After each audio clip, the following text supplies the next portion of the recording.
Okay, so today, welcome to the Lanna Hustle podcast.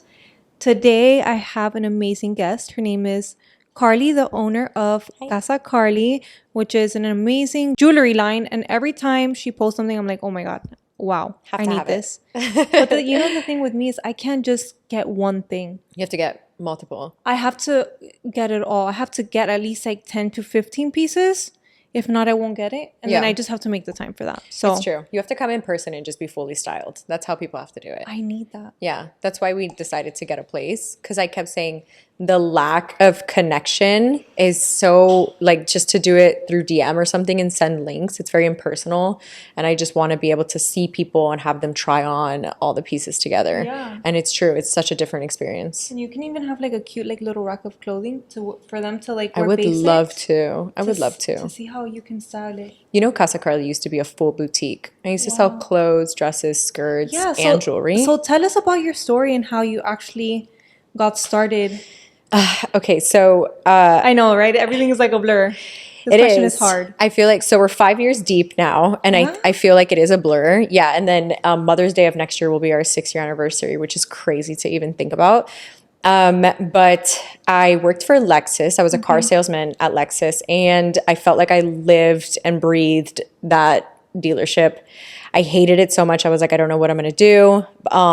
And I decided I wanted to be a finance manager because they had less responsibility and they made way more money. And then their schedule was a little different than salesmen because you're fully commissioned. You have to like die there and make sure you sell.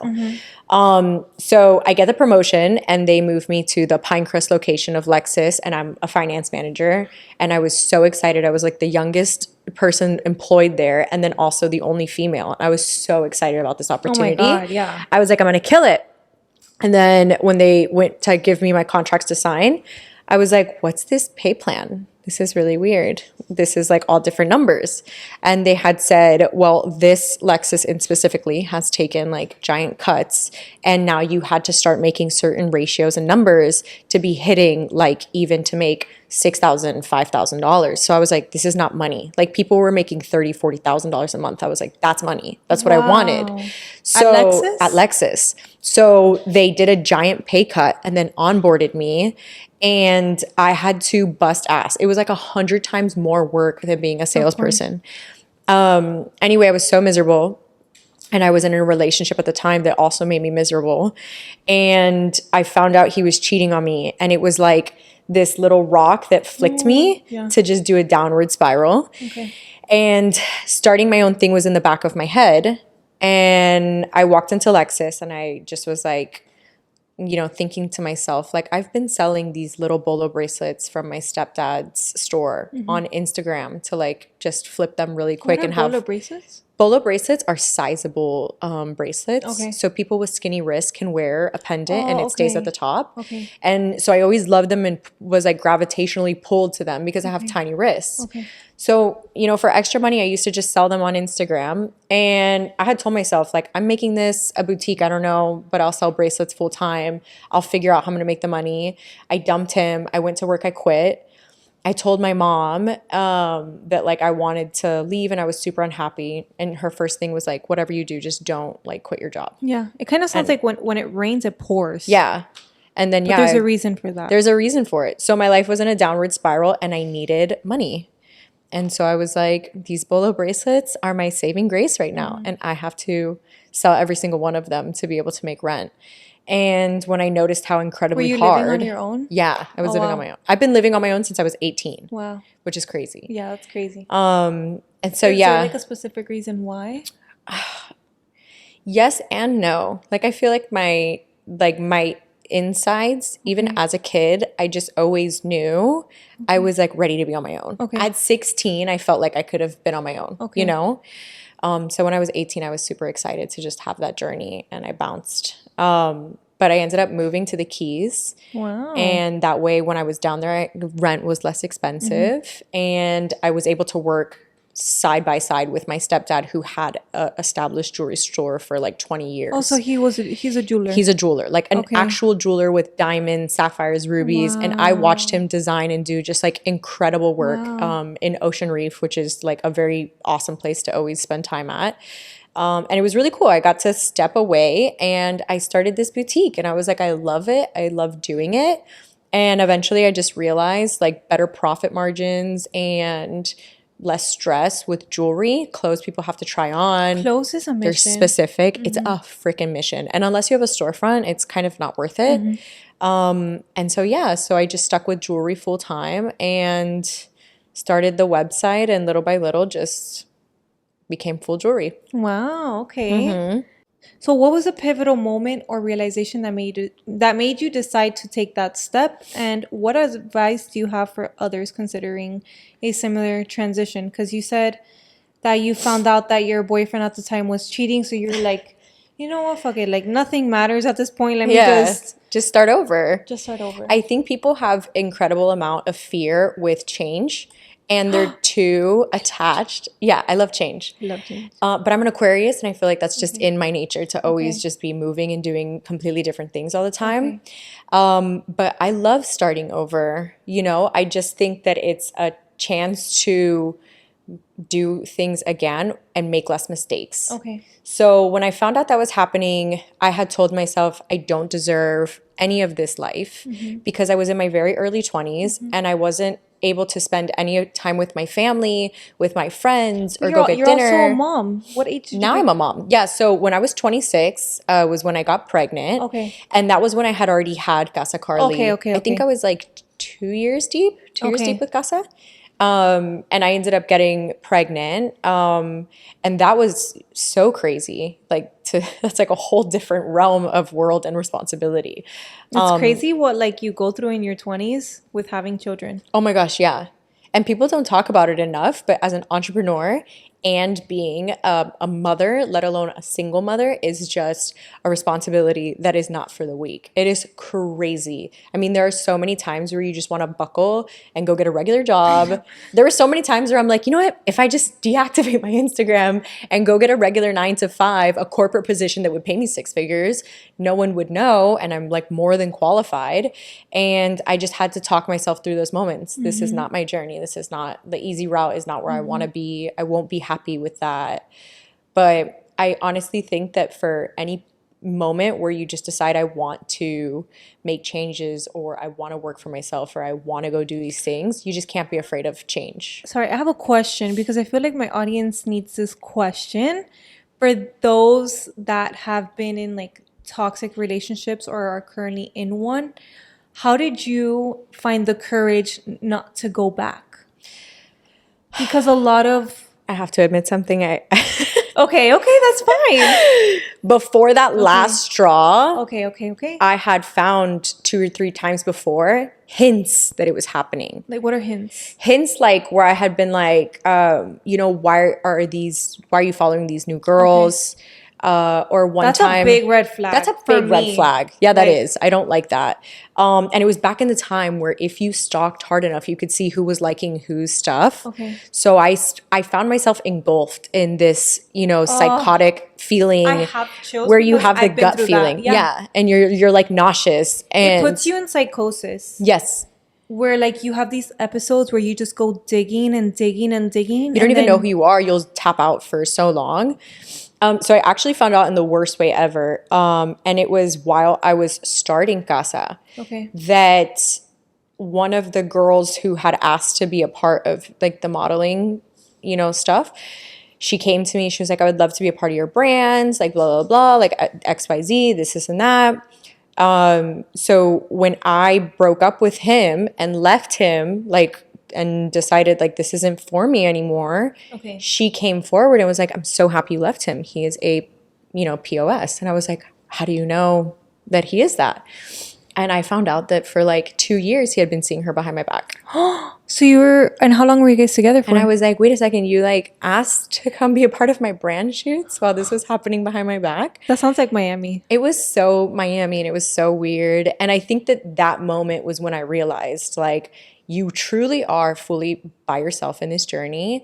There is so much bad things in this world, and to not go back, it was just like I didn't deserve that. And I brought so much to the table. Getting hints or getting things, like, you just have to listen to your gut. Yeah. I didn't want it to be true, so I didn't listen to my gut. And then when I finally found it, it was actually a little bit of relief, because I'm like, okay, this is actually so bad that there's no way we're getting back from this, you know? And I felt good about it being that in my face, because there was no more excuses. There was no reasoning he could feed No more me. like, oh, you're crazy. Like, it's just Instagram. Like, you're taking it too serious. I went to school with her in the 3rd grade, and that's why I liked her ass photo, you know, wanted to support. But it's crazy. Yeah, I think being in a toxic relationship with family, with friends, with partners is the worst situation you could ever have yourself in, and especially with growth and like we just spoke about, getting older only proves that to me more and more. Whoever's in your circle honestly has so much to do with your success and how far you'll go. Yeah, exactly. And how did you, like, are you still friends with her? No, never. Or not friends, but like, how did you guys end the conversation? We had a big terrible breakup. I think like, No, I'm saying with the girl. Yeah, with the girl, we had a big terrible breakup. Like, I call it breakups, friendship breakups. Oh, okay. And yeah, I think I tried to be like, I'm glad you told me, I guess, but I was so confused. Chewed him out because I was like, this is terrible. But, and guess what? Like, a lot of the girls will eat each other out when it's actually the man's fault. It is, it's true.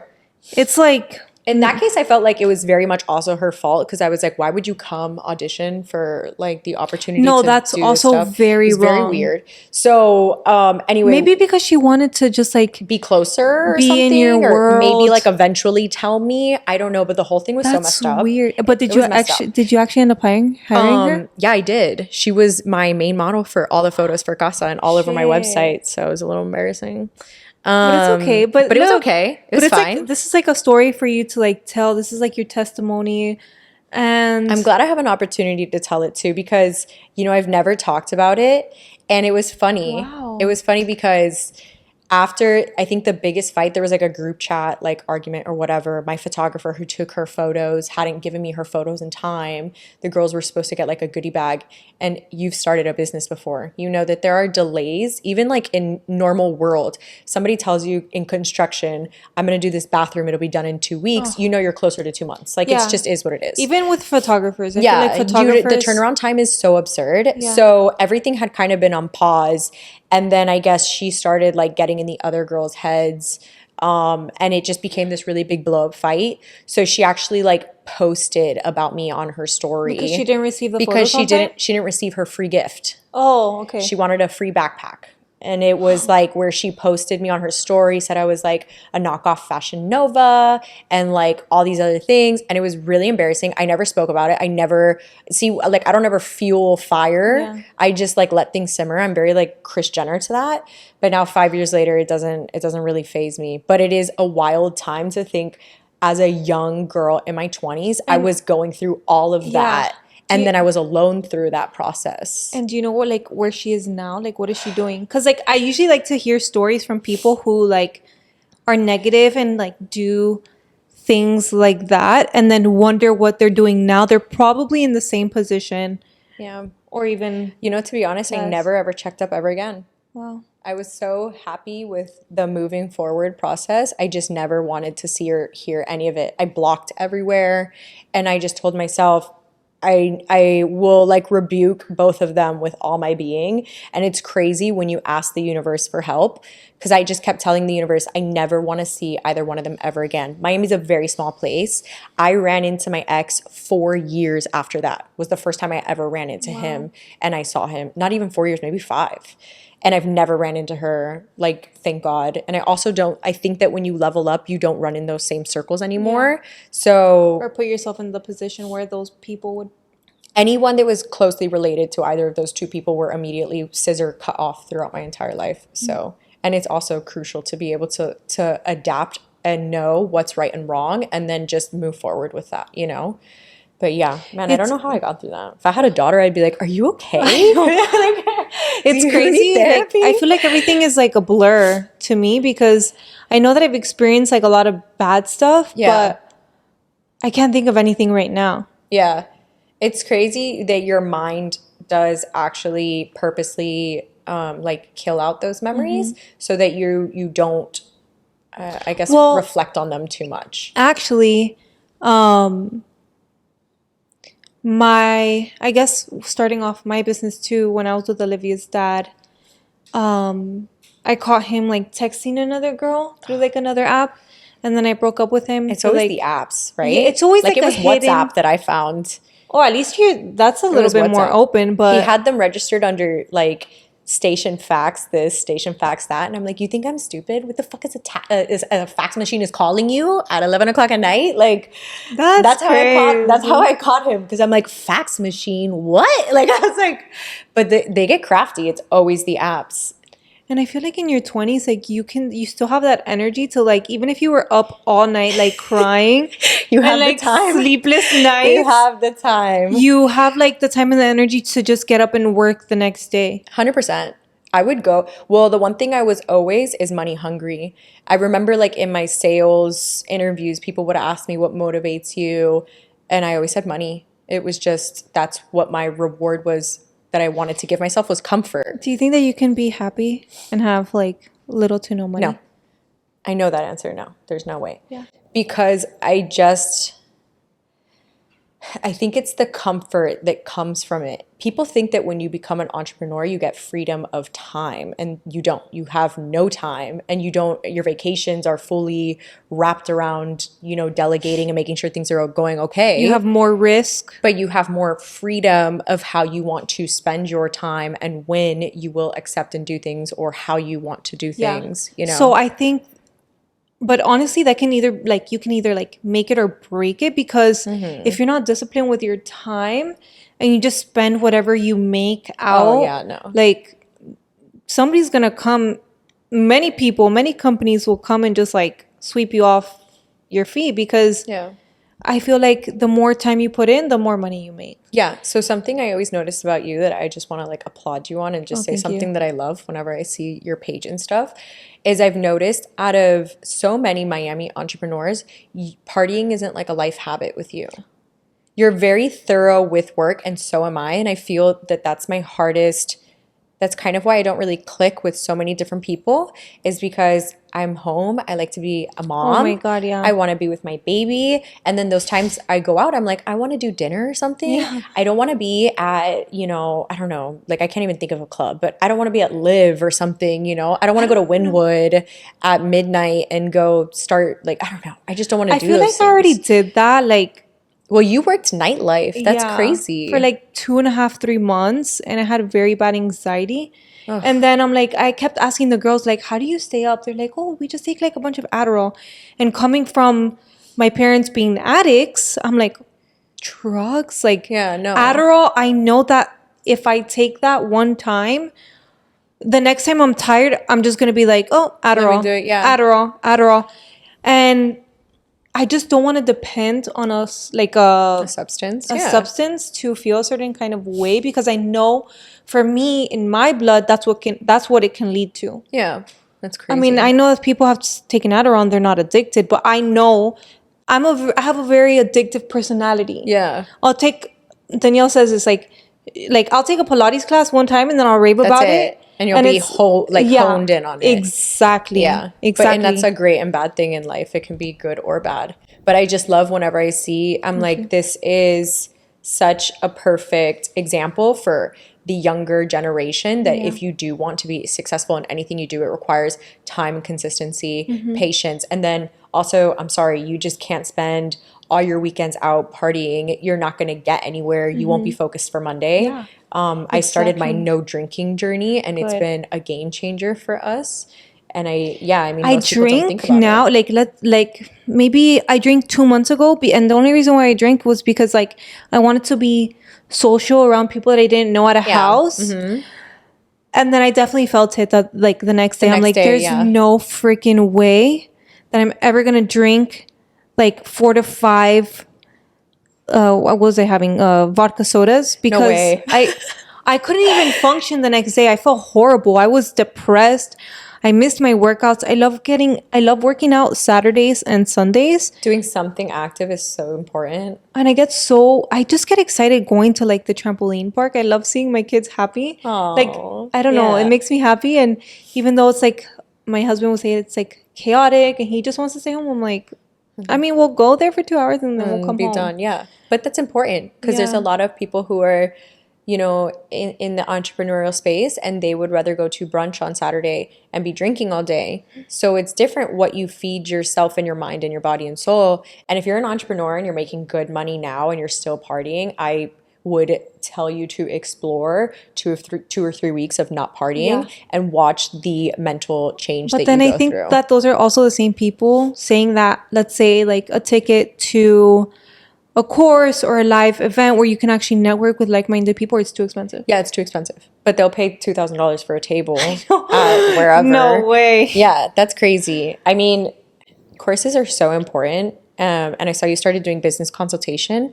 And it is true. You need to invest a little bit of money in yourself.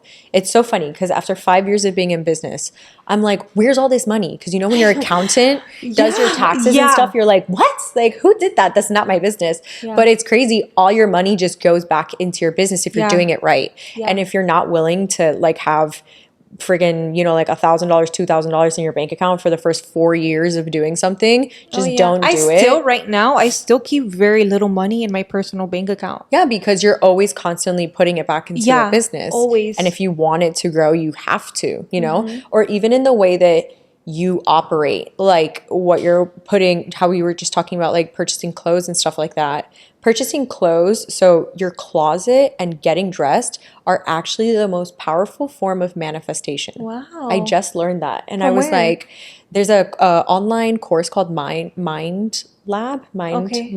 Lab. Okay. And I did the, of course I'm going to blank on it now. But you did a course. I did a course on there, and you can pay a monthly fee, and you can start taking these little lessons on manifestation. I have an app that like it's called Mind Valley, and I paid $500 for the whole year. Yes. You know about that app? Yes. Okay, and I love it. And those are where you can take all your courses. So yeah, so I found that out, and then that's when I started recently thinking to myself, a big part of me and my mornings and my days, how they feel or how I dress. Oh, 100%. And I don't have any cute athleisure at the moment. I feel like my black leggings are the same black leggings from like 4 years ago. Oh, no. And I'm here, I'm like, what am I doing? Like, this is so crazy. Yeah. I never thought of it like that, but it is so true. Yeah, that's like, even on my like deathbed, I will like still have my lashes like, on. Send me out in Gucci, please. Like, have my hair done. Like, even if like this is like the most casual you'll ever see me, but it's like still super cute. It's still super trendy. Yeah, my hair is done. Like my makeup is done. I always say I just need a stylist. Yeah. Because whenever I go to stores, I don't know if there's other people. I'm sure someone out there can relate. Oh my God. I buy only statement pieces. Well, yeah. So then I can't put statement pieces. So statement pieces would be like an epic blazer that's like bedazzled or something. Oh no, I'm the opposite. Yeah, I you're can't buy like that. Neutrals and stuff that are like always perfect to mix and match. The thing with me is like I'm like cheap when it comes to like buying clothes, but not really, because I feel like if I can repurpose and mix and match, and like these pants are $140, okay, I'll buy them because I can wear them with so many different things. I can wear with like heels 100%. and something else, or like I can just repurpose it, and that's how I like to shop. Yeah, I need to go shopping with you. Yeah, I mean, whenever you want to go. So and with my mom, she will gladly spend your money. Oh, I love that. I'm just gonna send her and be like, "May the force be with you." No, she will literally like go. It's crazy. After giving birth, I feel like none of my clothes fit. So anyway, that's part of my manifestation journey that I'm figuring out now. Okay. And if you're out there and you don't believe in manifestation, I would just like to tell you that if you have ever taken powder collagen, liquid collagen, any of those things, there's no scientific proof that any of that actually works for you. It's crazy. Collagen. Why they linked taking collagen to manifesting? No, so I always say that people put more emphasis behind like taking collagen. So many girls do that every single morning. They will take collagen, they put in their coffee, their tea, their acai bowls, whatever, because it's supposed to make your hair, skin, nails grow and be long and beautiful, because that's how they market it. Okay. But there's no FDA approved collagen product. There's no scientific study that's ever been done that links that to clear skin or anything. Most of it is placebo effect, and I would directly relate that to manifestation. Yeah, because it just makes your mind feel like you're having clear skin. I'm taking this product that's going to help me. And people don't know. I'm like, it's fucking just manifesting good skin. I feel like, oh my God, my husband loves this topic about, he hates the word manifesting, but manifesting, I feel like people have like, they this don't thing against. They don't know what the true meaning of manifesting is. Yeah. It's like actually getting up and doing it and acting like that person that you've manifested. Yeah. If that makes sense. So of like course. Part of like getting ready and getting dressed and taking care of yourself is being the person who you would want to be, literally. Yeah, exactly. So when people say, oh yeah, I manifested it, it's not like it just appeared. It's because you actually put in the work to do it. To do it, yeah. 100%. But there's so much scientific studies that have been done that proves manifestation works. I feel and like being on different radio frequencies are real. Like they literally have done testing with people's brains and people don't believe it. And I'm like, I walked out to my backyard this morning because I'm like, you know what? Like, let me just get a fresh of breath air, something that really matters before I start my day and like start to like worry about all the things that we have to get done, because I'm like, oh no, why am I doing all of that? I'm not even there yet. Yeah. Let me just like take a pause, go outside. And I literally got chills because I started looking at the plants and I'm like, it's so crazy how God created plants. These beautiful plants. Yeah, and these flowers. Beautiful plants, flowers that serve us so much. And it's like people take like the little things for granted. Of course. And I'm like, wow, this is real. Like this life is so real, and it just filled me with gratitude. It's just crazy. It's mind blowing if you think about what we actually are. I know. It actually sometimes it freaks me out, and I try not to think about it. People call it like living in delusion. I love living in my delusional world because I love just feeling infinite, or just telling myself I can be literally anything. If I woke up one day and decided I wanted to do something totally different, I could. That's crazy. You would love, there's this weird, crazy course that's in the mountains. I love crazy, weird crazy courses are awesome. Courses? Like I want to learn. No, like my husband, he's doing my accounting and he's like, what is this for? I'm like, it's for a course. A course.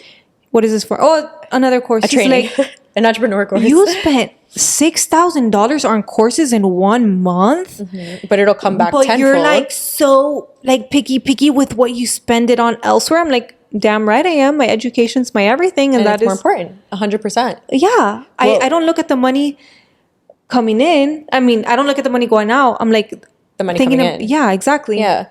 There's a course, it's in the, like, you would love it. They make you blind. They put a, like, super thick eye mask on you for a week. And you basically go through... This is an in-person course? Yes. Did you do it? No. I would jump on a plane and go, but I have a child. And I can't just be like, I'm out for a week, bye. Like, everybody's going to be okay.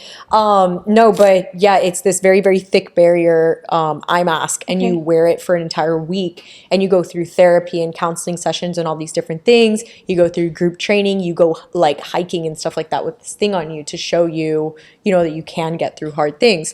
And then at the end of it, they record everyone when they remove their mask, because it's like for a whole week all you've seen is pure darkness. No way. You wear a mask for a whole week? A whole week. No like way. You sleep with it, wake up with it, go to the bathroom with it. Like you live How do you as walk? Almost like as if you were blind. Like you literally are given a cane and all these things, and it's so that you take into consideration how grateful all of us are for this simple ability to just see and to feel sunlight and to see like the face or a flower or color. And it's crazy that so many people overlook those very, very little details, like, you know. Just to wrap things up, I feel like also too, if you're struggling with being disciplined and like what you eat and working out, research why those, you just said, research why those things are good for you. It's not just for you to look good, but each food and each organ or gland serves a purpose. Plays a huge role in our day-to-day. So like the thyroid is for hormones and all that, and that's what keeps our energy levels up. What do most women struggle with, especially moms, especially business owners? Energy. Always. But anyways, okay, as a successful entrepreneur and mother, we have like 2 minutes left. What is the legacy you hope to leave for your children and future generations through your business? I hope that my son always looks at me. And Do you want more kids, by the way? yeah, for sure. Okay, how many? I would like at least another 2. Okay. So- Girls or boys? I don't care. Okay. I feel like boys are easier though. Yeah. But, with my son now, he has this wonderful ability that he gets to see his mom, his dad, and his stepdad all entrepreneurs. And I want my child to always know that he has endless opportunities, and his dad and I are both very strong about that. And then when Ivan came into my life, I loved that he felt the same, that our kids can, if they decided to go, be an artist and live their life in France or make spaghetti and ravioli, like whatever they wanted to make a career out of would be fully supported by all of us. And my legacy I want to leave to him is just to always tell my grandchildren and their children that anything can be done with any amount of resources. Like you can make it happen if you wanted to. I love that. That's what I preach to. And that's like what I try to put into, like, especially Olivia now that she's 4, into her head, like, I mean, her dad is very like, school, like, did you read today? Did you do this? And I'm like, yes, like, trust in her that she's gonna learn what she needs to learn, and she's gonna just be an overachiever and a thriver, because she is who she is because of the beliefs that she has adopted through the day-to-day, especially seeing her parents like that. So I got C's all through high school, and I got terrible SAT scores. And I was just one of those people that I was a hustler, and I was always going to find a way and make it happen. And my dad was like, you're not going to go to college. You're not going to do this. And when I did go to college, I had already worked so many jobs. I started working at 16. When I was 14, I was applying to Publix, and I kept trying to get a job with them. Wow. From 16 to 18, I had worked so many different careers. Like, that's what you have to do in order to find what you like. Yeah.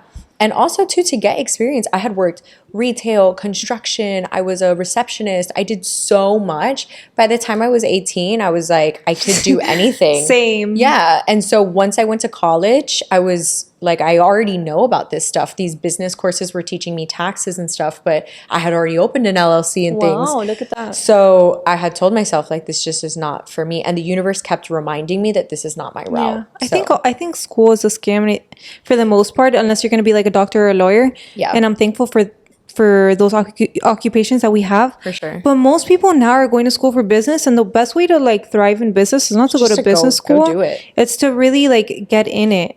Yeah. But anyways, I hope that you girls love this episode. I'm going to make sure to link Carly's IG handle, TikTok. Maybe you have TikTok? I have TikTok. Okay, good. And all of her handles down below.